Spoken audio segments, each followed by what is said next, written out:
هنتعرف مع بعض إن شاء الله في الفيديو دوت على ما هي الميسوفونيا. مع بعض نشوف.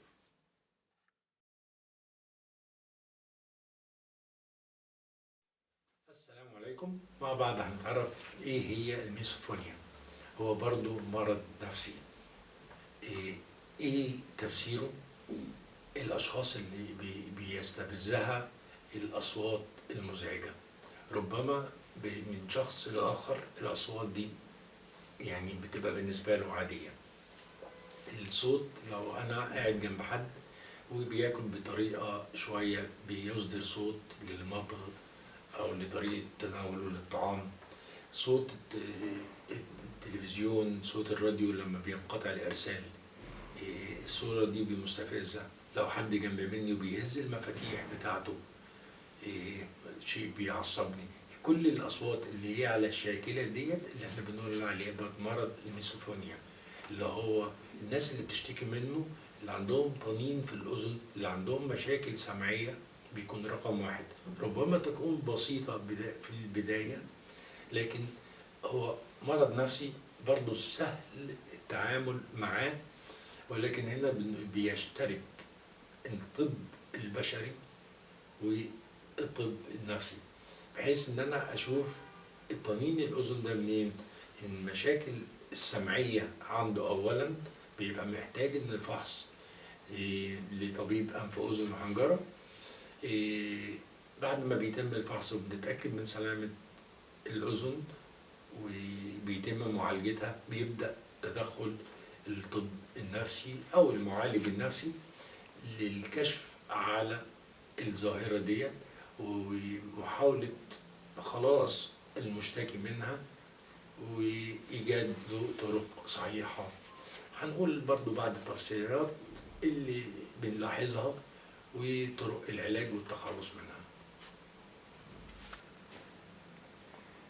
طبعا اللي بيتعرض للموضوع دوت بيكون عنده اضطرابات نفسية سلبية، مثل القلق والاكتئاب، المواقف السيئة اللي ممكن يمر بيها في حياته، زائد ان يكون عنده مشاكل في السمع.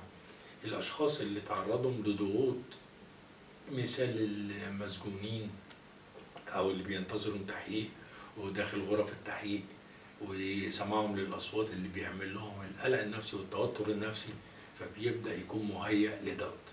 وبيكون معظم الحالات ان هو يعني شيء وراثي بيتناقل من الآباء للأبناء وهكذا. لكن الآخر اللي احنا نقدر نقول عليه إن الموضوع بيتحل بمنتهى السهولة. بشوف الأول الوجهة الطبية وحقيقة المشكلة السمعية اللي موجودة عندي. بعد ما بفحص دوت وبأهل نفسي وباخد العلاجات اللازمة وبتخلص من المشكلة، ببدأ أشوف الآثار النفسية المترتبة على دي. بقى لها شقين. سهل جدا التخلص من القلق والارتباك والمواقف السلبية لما أعرف حقيقتها وتفسيرها العلمي. بيدخل تحت النطاق النفسي كل العوامل ديت والظاهرة ديت، لكن مش بنقول يستحيل التخلص منها. يمكن في بداية الأمور عند اكتشاف المرض دوت نفسه وحطوه، يعني الجامعة الأمريكية حطيته ضمن الأمراض النفسية، كان يعني بياخدوه بالقدر المستخف بيه، يعني ايه الموضوع دوت او مدى تأثيره.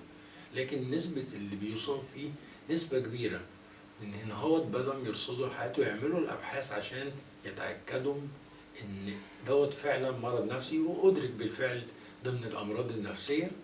ولكن مع ممارسة الطب النفسي والمعالجين النفسيين قدروا يوصلوا لنتائج وحلول لهذه الظاهرة، وبتختفي بنسبة كبيرة كمان، يعني لأنها من الحاجات البسيطة لكن مؤثرة على النفس بصورة كبيرة جدا جدا. دوت التعريف السريع والصورة اللي حبينا نوصلها لكم بسرعة، وأشكالها إيه وأنماطها إيه والأثر بتاعها إيه، ولكن كله بيدخل تحت الحفاظ على الصحة النفسية.